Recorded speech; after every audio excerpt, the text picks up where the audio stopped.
우리가 지금 계속해서 십계명에 대해서 살펴보고 있습니다. 우리 십계명의 의미, 우리 기독교인에게 있어서 십계명의 의미는 하기 싫은데 어쩔 수 없이 해야만 하는 그러한 족쇄가 아니죠. 이걸 지키지 않으면 저주받고 멸망당할 것 같은 공포심으로 인해서 십계명을 지키는 것도 아닙니다. 우리가 십계명을 지키는 이유는 그리스도의 십자가 대속으로 우리의 모든 죄와 저주와 모든 형벌이 다 사라졌으므로 그 은혜와 그 사랑으로 말미암아 우리를 사랑하시는, 이렇게 우리를 정말 귀하게 여기시는 하나님께 감사와 찬양의 모습으로 십계명을 지키는 거죠. 이것이 바로 우리가 이 십계명 앞에 서야 되는 우리들의 모습입니다. 출애굽기 20장 2절 말씀은 그런 의미에서 십계명 앞에 서 있는 우리들에게 있어서 전제다, 또 동기가 된다라고 할 수가 있어요. 나는 너를 애굽 땅 종되었던 집에서 인도하여 낸 내 하나님 여호와니라. 하나님께서 우리를 구원해 내셨어요. 하나님께서 그렇게 우리를 사랑해 내셨어요. 그러므로 1계명, 너는 나 외 다른 신들을 내게 두지 말라. 나는 너를 애굽 땅 종되었던 집에서 인도해 낸 내 하나님 여호와니라. 2계명, 그러므로 너를 위하여 우상을 만들지 말고 절하지 말고 섬기지 말라. 오늘 말씀도 마찬가지예요. 나는 너를 애굽 땅 종되었던 집에서 인도하여 낸 내 하나님 여호와라. 그러므로 7절 같이요, 시작. 너는 내 하나님 여호와의 이름을 망령되게 부르지 말라. 그래서 우리가 이 3계명의 말씀을 우리의 삶 가운데 적용할 때에도 주님께 감사하는 마음, 주님을 사랑하는 그 태도 안에서 기쁘게 순종하는 것이죠. 그렇게 오늘 이 말씀을 여러분 마음 가운데 새기면서 이 말씀이 여러분의 삶의 길이요 방향으로서 작동되기를 주님의 이름으로 축원합니다. 자, 그렇다면 여호와의 이름을 망령되게 부르는 것이 뭔가, 이걸 알아야 되겠죠. 그게 뭔지를 알아야지 그렇게 안 할 것 아니겠어요? 그러면 자, 첫 번째 우리가 여기서 쉽게 생각할 수 있는 것이 뭐냐면, 이 명령은 하나님의 이름을 헛되게, 무의미하게, 쓸데없이 남용하고 오용하지 말아야 한다 라는 뜻임을 우리는 발견할 수가 있습니다. 망령되게 라는 이 단어의 의미 중에 하나가 뭐냐면 헛되다 라는 뜻이에요. 그러니까 망령되이 부르지 말라 라는 말은 헛되게 부르지 말라, 이런 말이에요. 같은 단어가 예레미야 6장 29절에 쓰였는데, 풀무불을 맹렬히 불면 그 불에 납이 살라져서 단련하는 자의 일이 헛되게 되느니라, 이런 구절이 있어요. 여기서 헛되다 라는 단어가 같은 단어예요. 여기서 이 헛되다 하는 이 말은 쓸모없어졌다, 무의미하게 돼버렸다, 이런 뜻이겠잖아요. 그러므로 우리가 하나님의 이름을 망령되게 부른다라고 하는 말은 헛되게 부른다, 쓸데없이 부른다, 사용할 필요가 없는데, 그런 상황에서 전혀 어울리지도 않는데, 사용해서도 안 되는데, 그런데 그냥 하나님의 이름을 사용하는 그런 경우들이라 할 수 있는 거죠. 예를 들면 영어권에서 이런 표현들 쓰잖아요. 오 마이 갓, 이런 말을 여러분 아마 영화 같은 데서 종종 들어봤을 거예요. 근데 이제 번역한 이 밑에 이제 자막을 보면 맙소사, 제기랄, 이렇게 이제 번역이 되는 거예요. 왜 그러냐면 지금 그 영화의 상황, 그 대목 속에서 하나님의 이름 부르고 지금 신앙 고백하는 장면이 아니거든요. 그 표현이 나오는 그 대목하고 하나님하고는 아무런 상관이 없는데 그냥 관용어처럼 사람들이 쓴다는 거예요. 물론 처음에는 당황스러운 일 앞에서 오 주여 도우소서, 아마 이런 뜻으로 처음에는 사용이 됐겠지만, 일반 사람들 속에서 이게 확산되면서 그런 의미는 그냥 다 사라져 버리고 맙소사, 제기랄, 이런 식으로 이제 이해가 되는 거예요. 그러니까 하나님의 이름을 지금 헛되게 사용하는 거죠. 남용되고 오용되었다.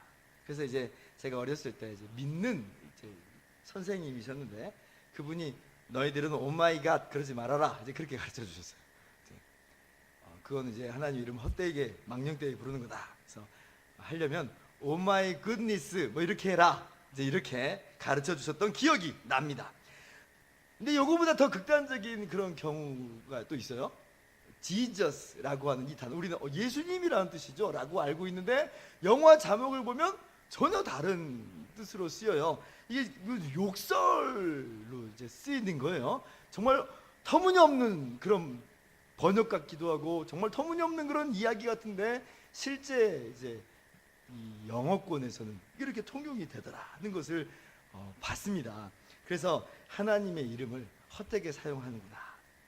우리는 이제 그런 이 기독교 역사가 이렇게 장구하지 않기 때문에 그렇게 변질돼 버린 그런 단어들이 많이 없지만 그래도 비슷한 예가 또 있긴 있어요. 아버지라는 이 단어가 사실은 그런 조짐들이 좀 보입니다. 이게 이제 기도나 일상생활 속에서 조금 남용되는 거예요.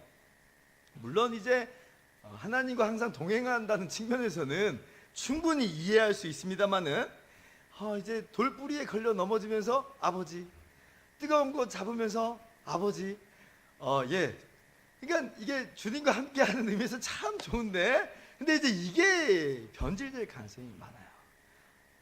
그리고 다른 사람들은 그런 걸 이해를 못해요. 왜 저기서 저런 단어가 나오는지도 몰라요. 기도할 때도 보면 하나님 아버지를 향한 진실한 부름보다는 의미 없는 추임새 같이 아버지라는 단어가 끼어 들어갈 때가 많아요. 이런 것들이 사실은 오용되고 남용되는 그런 케이스들이라 볼 수 있어요. 그래서 우리가 조금 더 신중하게 그리고 경건하게 사용할 필요가 있습니다. 두 번째로 여호와의 이름을 망령되게 부른다는 것은 하나님의 이름을 회방하고 모독하는 것인데, 당연히 이것은 우리 성도라면 피해야 되는 모습이죠. 레위기 24장 10절 이하를 보면 이스라엘 자손 중 한 사람이 하나님의 이름을 모독하고 저주하는 사건이 기록되어 있어요. 이 사람은 아버지가 애굽 사람이에요. 어머니가 이스라엘 사람이에요. 근데 출애굽할 때 같이 따라서 나온 거예요. 그런데 어느 날 이 사람이 다른 한 사람하고 다투면서 싸우는데, 근데 그때 너무 화가 났는지 아니면 상대방의 어떤 신앙적인 태도에 빈정이 상했는지 심사가 뒤틀렸는지 하나님의 이름을 모독하고 저주합니다. 우리도 그러잖아요. 화가 나면 눈에 뵈는 게 없어지잖아요. 이 사람이 밑바닥에 뭐가 있는지를 보여주는 거예요.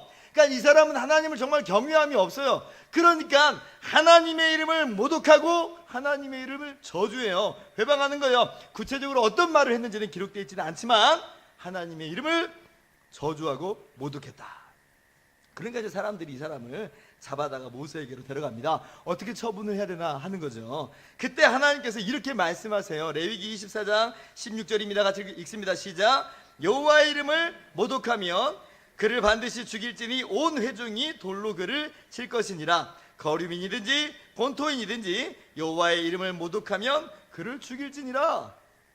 참 두려운 말씀이에요. 하나님의 이름을 회방하고 저주하고 모독하는 자는 사형이다. 사형이다. 물론 오늘날 우리 성도들에게 있어서는 율법의 의미와 적용에 있어서 이것이 예수 그리스도로 말미암아 완전히 성취되고 완성됐기 때문에 율법이 재해석됩니다. 재해석된 것 안에서 적용이 됩니다. 정말 옛날 구약 시대처럼 돌로 던져서 막 죽이고 이제 그런 일은 하진 않아요. 그러나 그 의미는 그대로 살아 있어요. 하나님의 이름을 모독하고 저주하는 것이 얼마나 큰 죄인지를 이 사건을 통해서 우리는 깨달아야 되는 거예요. 오늘 출애굽기 20장 7절 하반절에서 그래서 이렇게 덧붙여서 말씀하시죠. 여호와는 그의 이름을 망령되게 부르는 자를 죄 없다 하지 아니하리라. 우리 중에는 뭐 당연히 하나님을 회방하고 저주하고 모독하는 일은 없어야 하겠습니다. 당연히 또 없는 줄 믿습니다. 자, 세 번째로 하나님의 이름을 망령되게 부른다는 것은 어떤 뜻이냐면 거짓 증거하는 것, 거짓 맹세하는 것, 이것이 바로 하나님의 이름을 망령되게 부르는 것이다는 것을 우리가 알아야 돼요. 오늘 본문 말씀에서 망령되게라는 말이 아까 헛되다라는 그런 뜻을 가지고 있다고 했어요. 또 어떤 뜻을 가지고 있냐면 거짓되게라는 뜻을 갖고 있어요. 거짓되게, 망령되게 부른다. 무슨 말이냐면 거짓되게 부른다 이 말이에요. 신명기 5장 20절 말씀 보면 내 이웃에 대하여 거짓 증거하지 말지니라 라는 말씀이 나오는데, 여기서 거짓이라는 이 단어가 망령되게라는 이 단어와 같은 단어예요. 그리고 망령되게 부르지 말라 할 때 부르다라는 이 단어는 또 어떻게 사용되기도 하냐면 맹세하다라는 그런 뜻으로 사용되기도 해요. 에스겔 20장 말씀 보면 그날에 내가 내 손을 들어 그들에게 맹세하기를 할 때 이 맹세하다는 말이 부르다하고 같은 말이에요. 자, 그러면 망령되이 부른다는 말은 무슨 말이냐면 거짓되게 맹세한다는 말이에요. 그래서 여호와의 이름을 망령되이 부르지 말라는 말은 하나님의 이름으로 거짓 맹세하지 말아라 이런 말입니다. 그래서 시편 139편 20절 말씀은 이 단어들 똑같은 단어를 사용해서 이렇게 기록합니다. 그들이 주를 대하여 악하게 말하며 주의 원수들이 주의 이름으로 헛되게 맹세하나이다 이렇게 말씀해요. 따라서 오늘 우리는 이 말씀을 기억하면서 하나님의 이름으로 거짓 맹세하는 것을 극도로 경계해야 됩니다. 우리가 이제 사람들과의 관계 속에서 가끔 맹세할 때가 있잖아요. 아, 그거 진짜야. 나 하나님 앞에서 맹세해. 나 하나님 이름 걸고 맹세하는데 내가 그거 해줄 거야. 내가 반드시 그거 해줄게. 나 맹세해. 하나님 이름으로 맹세해. 막 이렇게 우리가 이렇게 쓴단 말이에요. 정말 사실이어서 그렇고 정말 해주려고 해서 그런 경우가 태반이죠. 그런데 단순히 위기를 모면하기 위해서 당장 이익을 보기 위하여 거짓으로 그렇게 맹세하는 것이라면 그건 정말 치명적인 죄예요. 그게 3계명을 어기는 거거든요. 하나님 안 보이니까 안 보시고 모르고 아셔도 그냥 넘어가시겠거니 하면서 쉽게 생각하면서 우리가 그런 일들을 저지르는데 그렇지 않아요. 그렇지 않아요. 여러분, 그게 참 얼마나 하나님 무시하고 멸시하는 그런 모습입니까? 하나님 안 보십니까? 하나님 모르십니까? 하나님 그냥 넘어가십니까? 아니, 어쩌면 그런 모습이 더 불신앙적인 모습이고 그런 모습이 더 죄악된 모습이죠. 하나님 온 우주 만물을 창조하시고 지금도 다스리시는 하나님이 분명하다면 그 하나님의 이름으로 맹세하는 것이 얼마나 두려운 일인지 우리가 기억을 해야 돼요. 그래서 우리 믿는 사람들은 하나님의 이름으로 거짓 맹세하지 말아야 합니다. 어려움을 고스란히 당하는 그 순간이라 할지라도 절대로 하나님의 이름으로 거짓 맹세하지 않기를 주님의 이름으로 축원합니다. 이제 이렇게 말씀드리면 속으로 이렇게 생각하시는 분들이 있을 수 있어요. 뭐 그럼 하나님의 이름 말고 뭐 딴 걸로 맹세하지 뭐 이런 생각이 뭐 든단 말이에요. 자기 이름을 건다든지 그냥 하늘을 두고 맹세한다든지 그렇게 은근슬쩍 넘어갈 수 있겠거니 이런 생각을 우리가 하는데 주님께서 다 아시고 이렇게 말씀하세요. 마태복음 5장을 보면 우리 좀 기니까 교독합니다. 또 옛사람에게 말한 바 헛맹세를 하지 말고 내 맹세한 것을 주께 지키라 하였다는 것을 너희가 들었으나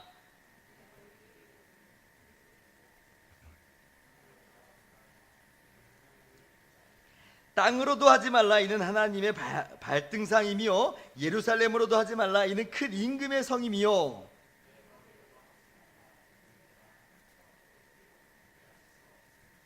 예, 지금 오늘 이 말씀 보면 예수님께서는 맹세한 것을 반드시 지켜라 라는 그런 말씀을 가지고 아예 맹세조차 안 하는 것이 더 좋다라고 이렇게 말씀하고 계세요. 물론 여기서 주님께서 모든 맹세를 다 금하셨다라고 볼 수는 없습니다. 왜냐하면 구약 보면 다윗 왕도 하나님의 이름으로 맹세하는 게 나오고 심지어 신약 성경도 보면 바울이 가끔 맹세한 그런 대목들이 나와요. 그런 걸 보면 맹세 자체를 금하신 건 아니에요. 근데 주님이 그럼 뭘 말씀하시는 거냐 할 때에 맹세하고 지키는 것보다는 아예 맹세 안 하고 지키는 것이 좋다는 것을 말씀하고 계시는 거예요. 자, 그런데 여기 보세요. 하늘을 두고 맹세하는 것, 땅을 두고 맹세하는 것, 이거 전부 다 하나님의 이름으로 맹세하는 거나 전혀 다름이 없다라고 말씀하고 계세요. 그렇게 해서 어물쩍 넘어가는 거는 그 잔머리라는 거죠. 이리저리 우리 잔머리로 빠져나갈 궁리를 하고 있는데 주님은 그런 여지를 두시지 않아요. 못 박으셔요. 그렇게 한다고 해서 이게 넘어갈 일은 아니라는 거예요. 반드시 필요한 맹세, 반드시 필요한 상황이 아니라면 맹세 자체를 피하시는 것으로 적용하기를 바라고요. 무엇보다도 거짓 맹세는 절대 안 됩니다. 레위기 19장 12절입니다. 같이 읽습니다. 시작. 너희는 내 이름으로 거짓 맹세함으로 내 하나님 이름을 욕되게 하지 말라. 나는 여호와이니라. 네 번째로 오늘 이 계명의 범위를 조금 더 넓혀 본다면 하나님의 이름을 망령되이 부르는 건 뭐냐 할 때에 악행들, 언행 불일치의 모습들 역시 하나님의 이름을 모독하는 것이라 할 수가 있어요. 이것은 우리가 직접 하나님의 이름을 모독하는 건 아니지만 간접적으로 하나님을 모독하게 하는데 일조하는 거예요. 로마서 2장 24절 보면 기록된 바와 같이 하나님의 이름이 너희 때문에 이방인 중에서 모독을 받는도다, 이렇게 기록되어 있어요. 지금 바울 사도가 어떤 대목에서 이 이야기를 하고 있냐면 지금 유대인들에게 이율 배반적인 모습을 지금 지적하는 거예요. 도둑질하지 말라고 선포하는 너희가 도둑질하느냐, 간음하지 말라고 하는 너희가 간음하느냐 라고 하면서 너희 때문에 하나님의 이름이 모독당한다, 이렇게 말하고 있어요. 우리 시대의 이야기로 바꿔서 살펴본다면 이런 거예요. 모든 목회자가 다 그런 건 아니고 일부의 일탈이긴 하지만 어떤 목사가 사기를 쳤어요. 혹은 어떤 목사가 간음을 저질렀어요. 너무 부끄러운 모습인데 간혹 그런 일들이 있잖아요. 근데 이제 그런 일들이 있게 되면 어떤 상황으로 전개돼요? 막 기사들이 막 쏟아져 나와요. 막 인터넷 댓글들이 쭉 달려요. 지인하고 막 식사하는 중에 화제거리로 그냥 반찬거리처럼 올라와요. 그러면서 차마 얼굴을 들 수 없을 정도로 하나님을 향해서 모욕하는 말, 조롱하는 말, 비방하는 말들이 그 안에서 그냥 가득 쏟아져 나옵니다. 얼마나 조롱당하는지 몰라요. 하나님의 이름이 조롱당하는 거예요. 우리가 하나님의 이름을 망령되이 부른 건 아닌데 우리가 그 빌미를 제공해 버렸어요. 마땅히 영광과 찬송을 받으셔야 되는 그분의 이름이 우리 때문에 땅바닥에 떨어져 짓밟혀 버리고 말았다는 거예요. 누구의 죄악 때문에? 망령되이 부른 그들의 죄 때문만 아니죠. 지금 악행과 언행 불일치의 모습으로 지금 우리들이 저지른 그 모습이, 그 죄악이 하나님의 이름을 모독하게 만들었다. 그러므로 우리는 우리의 삶을 돌아보면서 우리의 삶의 모습이 얼마나 우리가 하나님의 이름을 망령되이 부르도록 하는 것 아닌가라는 것을 끊임없이 돌아보면서 경건과 거룩의 삶을 살아가야 하겠습니다. 여러분 그렇게 사시기를 바랍니다. 자, 그렇다면 오늘 이 말씀을 그렇게 하지 말아라 라는 그런 부정 형태만으로 보지 말고 보다 적극적인 모습으로는 어떻게 행하는 것이 이 말씀을 우리 삶 가운데 바르게 구현해내는 것인가. 십계명은 거의 대부분 하지 말라라는 그런 말이에요. 근데 하지 말라라고 하는 그 말이 그래서 그냥 하지 않으면 되는구나, 그것만이 계명을 지키는 것이구나, 이렇게 생각하면 안 돼요. 이것은 또한 하라라는 그런 뜻을 담고 있어야 돼요. 그래서 우리 주님께서도 십계명을 요약할 때 하나님을 사랑하라, 이웃을 사랑하라, 이렇게 나오는 거예요. 그래서 부정형을 볼 때에도 우리는 긍정형으로 이 말씀 우리 삶 가운데 적용해야 돼요. 그럼 어떻게 하는 것이 하나님의 이름을 망령되이 부르지 않는 것이냐라고 할 때, 첫째로 우리는 마음과 뜻과 힘을 다해 하나님의 이름을 높이며 하나님을 찬양하며 예배하는 것이 이 3계명의 말씀을 제대로 지키는 것임을 깨달아야 합니다. 이 3계명의 의미가 뭐냐? 우리의 온 정성을 다해서 하나님의 이름을 높이는 거예요. 예수님께서 제자들에게 기도에 대해서 가르치면서 구하도록 하신 것이 바로 이 내용이죠. 하늘에 계신 우리 아버지여, 이름이 거룩히 여김을 받으시오며. 무슨 말이에요? 하나님은 찬양받기 합당하신 분이란 얘기예요. 하나님은 온 우주 만물의 창조주세요. 하나님은 지금도 온 우주 만물을 다스리세요. 하나님께서는 우리의 모든 죄와 저주와 사망에서 우리를 건져내셨어요. 그러므로 하나님, 우리의 찬양 받으소서. 주님의 거룩하신 이름을 찬양합니다. 이것이 바로 하나님의 이름을 제대로 높이는 우리의 삶의 모습인 거죠. 3계명을 지키는 적극적인 모습이라는 거예요. G.I. 윌리엄슨이라는 분은 그래서 웨스트민스터 소요리 문답을 해설하면서 이 대목을 이렇게 설명합니다. 1계명은 뭐냐? 라고 할 때에 예배의 대상에 대한 계명이다. 2계명은 뭐냐? 예배의 방식에 대한 계명이다. 3계명은 예배의 태도에 대한 계명이다. 그렇게 썼어요. 예배의 대상 누구예요? 하나님 한 분, 유일하신 참 하나님이에요. 예배의 방식 뭐예요? 우리 방식대로, 우리 편의대로, 우리를 위해서가 아니라 하나님 말씀하신 대로예요. 예배의 태도는 어떻게 해요? 망령되게가 아니라 진실한 감사, 경외하는 모습으로 하나님을 찬양하는 것, 이것이 예배에 마땅한 모습이라는 겁니다. 사랑하는 성도 여러분, 오늘 우리가 드리는 이 예배 현장 가운데 하나님께서 친히 임재하여 계세요. 우리의 언어와 생각과 태도와 중심에 이르기까지 하나님은 다 알고 계시고 다 보고 계세요. 그러므로 어떻게 우리가 하나님을 예배하는가라고 할 때에 마음과 뜻과 힘을 다하여 최고의 존경과 경외심으로 우리를 창조하시고 우리를 구원하신 하나님을 높이고 예배하는 저와 여러분 되기를 주님의 이름으로 축원합니다. 두 번째로, 이 말씀을 적극적으로 어떻게 우리 삶 가운데 구현해내는가 할 때에 하나님의 이름에 합당하게 구별된 삶, 선행의 삶을 살아감으로 하나님의 이름을 높여야 합니다. 우리 믿는 사람들은 불신자들을 위한 성경이다, 이런 말이 있지요. 우리야 성경을 항상 보고 읽고 들으면서 하나님이 하나님 되심을 발견하지만 불신자들이 성경을 보겠어요? 보지 않죠. 그러나 불신자들이 보는 성경이 있는데 바로 우리들이라는 거예요. 우리를 보면서 그들은 하나님을 보고 하나님을 알게 되며 하나님을 믿게 되는 거예요. 베드로전서 2장 12절 말씀 같이 읽어봅시다. 시작. 너희가 이방인 중에서 행실을 선하게 가져 너희를 악행한다고 비방하는 자들로 하여금 너희 선한 일을 보고 오시는 날에 하나님께 영광을 돌리게 하려 함이라. 우리의 삶으로 하여금 불신자들의 구미에 맞추자, 이런 말은 아닙니다. 그러나 우리가 그리스도인이라는 이름, 예수의 이름을 걸머쥐고 산 사람으로서 예수 그리스도께 속한 사람답게 살아가는 것이 마땅하다는 거고요. 그럴 때에 그 가운데에 모든 사람들이 주님을 보게 된다는 거예요. 물론 다 돌아온 것은 아니겠지만 그 중에 또 주님께로 돌아온 사람들이 또 있게 되죠. 여기서 정말 중요한 게, 그래서 언행의 일치의 삶이에요. 거짓 없는 삶. 이것이 바로 선행의 삶의 중요한 모습 중에 하나입니다. 국제로잔위원회 대표인 마이클 오 선교사님이 작년에 우리나라에 오셔서 세미나를 하신 적이 있어요. 이때 이제 그분의 하시는 말씀 중에 이런 말이 있습니다. 좋은 선교 전략이 있어도 말과 삶이 불일치하면 선교는 실패할 수밖에 없다. 아무리 좋은 선교 전략을 가지고 있어도 언행일치하지 않으면 실패라는 거예요. 기독교 지도자들이 예수 그리스도처럼 살아가는 것이 가장 중요한 선교 전략이다, 이렇게 얘기합니다. 기독교인으로서 독립운동가인 우리나라의 큰 스승인 도산 안창호 선생님도 같은 의미에서 이렇게 이야기를 해요.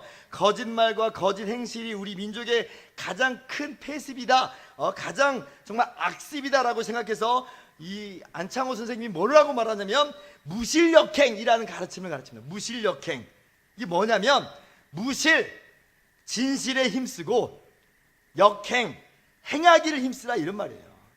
더 쉽게 풀어보면 이렇게 이야기한 적도 있어요. 목에 칼이 들어와도 거짓말하지 말고 꿈에 거짓말을 하면 깨고 나서라도 회개하라, 이렇게까지 가르쳤다 그래요. 이 모든 사람이 귀담아 들어야 되는 거예요. 무엇보다 우리 믿는 사람들은 더더욱 그래야죠. 하나님의 이름을 우리 마음 가운데 새기면서 살아야 돼요. 그리스도의 이름이 우리 가운데 새겨져 있어요. 그러므로 진실된 삶, 겉과 속이 같은 삶, 말과 행실이 일치하는 삶, 그런 삶을 살아갈 때에 그것이 하나님의 이름을 높이는 것이고 하나님께 영광 돌리는 거예요. 그렇게 살아가기를 힘쓰는 저와 여러분 되기를 주님의 이름으로 축원합니다. 마지막으로 이 3계명의 말씀을 어떻게 우리가 적극적으로 구현해 나가는가 할 때에 기도하면서 예수 그리스도의 이름을 적극적으로 부르시기 바랍니다. 이것이 또한 하나님께서 영광 받으시는 모습이에요. 하나님의 이름 망령되게 부르지 말라 하니까 우리 움찔합니다. 하나님의 이름 부르면 안 되나 보다, 정말 절대로 부르지 말아야겠다. 그런데 주님께서 이렇게 말씀하세요. 요한복음 16장 24절 보니까 지금까지는 너희가 내 이름으로 아무것도 구하지 아니하였으나 구하라 그리하면 받으리니 너희 기쁨이 충만하리라. 예수님의 이름을 적극적으로 사용하라는 거예요. 예수님의 이름으로 기도하라는 거예요. 그래서 우리가 예수 이름으로 기도합니다 그러잖아요.